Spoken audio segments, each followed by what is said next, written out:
Chapter 5. Being on the lam was a whole lot of fun. For about 5 minutes. Every time my heart beat, I could feel the blood pushing hot and hard on the inside of my sting spots and the bite on my hand. But I couldn't let that slow me down. I had to get out of this neighborhood as quick as I could. I knew a nervous-looking, stung-up kid with blood dripping from a fish head bite and carrying an old raggedy suitcase didn't look like he belonged anywhere around here. The only hope I had was the North Side Library. If I got there, maybe Miss Hill would be able to help me. Maybe she'd understand and would be able to tell me what to do. And for now, I could sneak into the library's basement to sleep. It was a lot later than I'd ever been up before, and I was kind of scared of the cops catching me. I had to be real careful, even if it was the middle of the night, even if I was crouching down, sneaking along the street like Pretty Boy Floyd. At the library, I walked past a row of giant Christmas trees that were planted on the side of the building. There was a door on the side with a light burning above it, so I kept walking in the shadows made by the big trees. When I got to the back windows, I almost busted out crying. Someone had gone and put big metal bars on the windows. Even though I knew it was useless, I tried tugging at the bars, but they were the real McCoy, solid steel. I headed back to the Christmas trees. They were low enough to the ground that no one could see me unless they were really looking. So I started opening my suitcase. Most folks don't have sense enough to carry a blanket around with them. But you never know when you might be sleeping under a Christmas tree at the library. So I always keep mine handy. I untied the strange knots that the Amoses had put in my twine and opened the suitcase.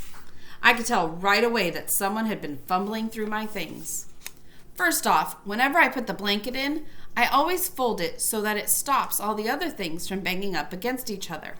But those doggone Amoses had just stuffed it in without paying no mind to what it was mashing up against. I lifted the blanket out and saw that everything else was still there. You might be able to say that the Amoses were some mean old nosy folks, but you couldn't call them thieves. I picked up the old tobacco bag that I keep my rocks in. I could tell by the way the drawstring was pulled that the Amoses had been poking through this too.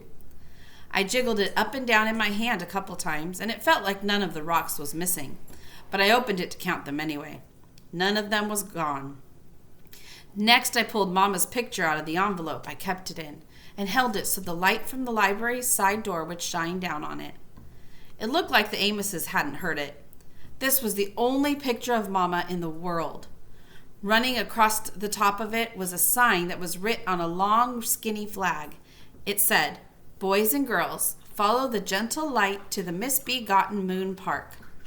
Underneath the sign, between two big wagon wheels, was Mama. She was about as old as I am now and was looking down and frowning. I can't understand why she was so unhappy. This park looked like the kind of place where you could have a lot of fun. In the picture, Mama was sitting on a real live little midget horse. It looked tired and dragged out like those big workhorses do, but it had a teeny tiny body with a big sag where most horses have a straight back. Mama was sitting right in the middle of the horse's back, riding him side saddle.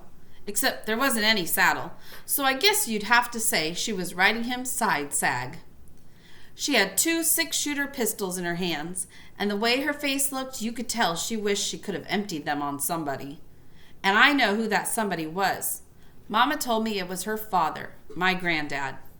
He'd gone and ruined everybody's fun that day by getting in a big fight with my mother about the gigantic white 25-gallon Texas cowboy hat that she was wearing.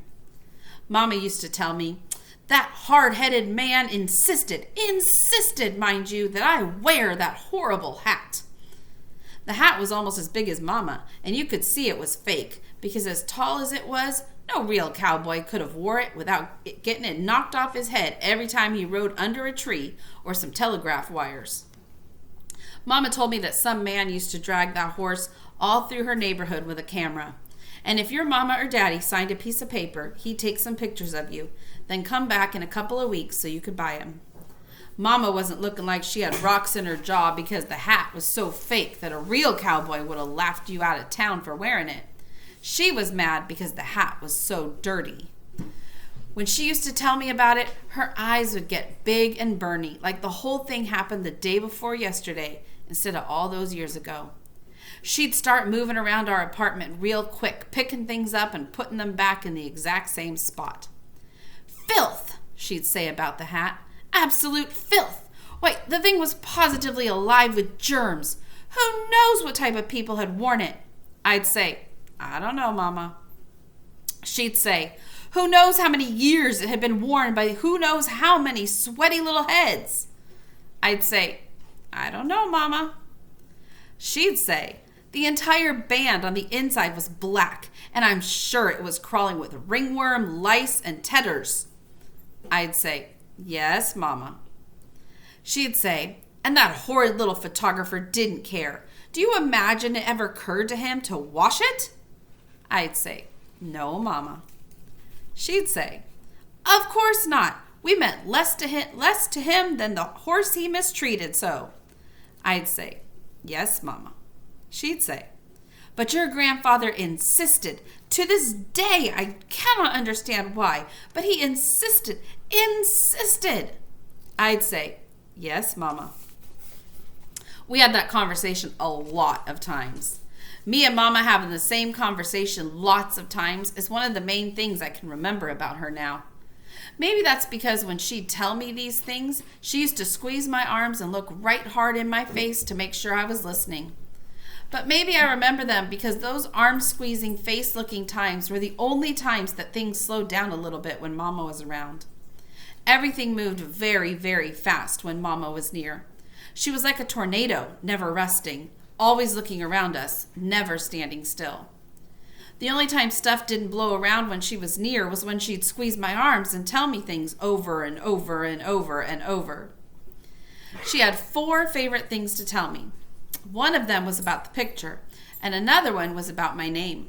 She'd say, "Bud is your name, and don't you ever let anyone call you anything outside of that either."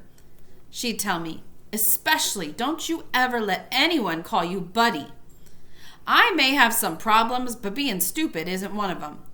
I would have added that DY onto the end of your name if I intended for it to be there. I knew what I was doing. Buddy is a dog's name, or a name that someone's going to use on you if they're being false friendly.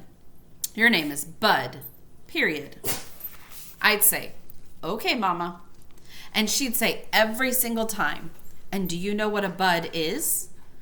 I always answered, "Yes, Mama," but it was like she didn't hear me. She'd tell me anyway. "A bud is a flower to be, a flower in waiting for just the right warmth and care to open up. It's a little fist of love waiting to unfold and be seen by the world. And that's you." I'd say, "Yes, Mama." I know she didn't mean anything by naming me after a flower, but it's sure not something I tell anybody about. Another thing she'd tell me was, "Don't you worry, Bud. As soon as you get to be a young man, I have a lot of things I'll explain to you." That didn't make me calm at all. That was Bud Caldwell's Rules and Things to Have a Funner Life and Make a Better Liar Out of Yourself, number 83. If an adult tells you not to worry and you weren't worried before, you better hurry up and start because you're already running late. She'd tell me, these things I'm going to explain to you later will be of great help for you. Then Mom'd look hard in my face, grab a hold of my arms real tight and say, "And Bud, I want you always to remember, no matter how bad things look to you, no matter how dark the night, when one door closes, don't worry, because another door opens." I'd say, "What? It opens all by itself?" She'd say, "Yes, it seems so." That was it. Another door opens. That was the thing that was supposed to have helped me. I should have known then I was in for a lot of trouble. It's funny how now that I'm 10 years old and just about a man, I can see how Mama was so wrong. She was wrong because she probably should have told me the things she thought I was too young to hear, because now that she's gone, I'll never know what they were. Even if I was too young back then, I could have rememorized them and used them when I need help, like right now.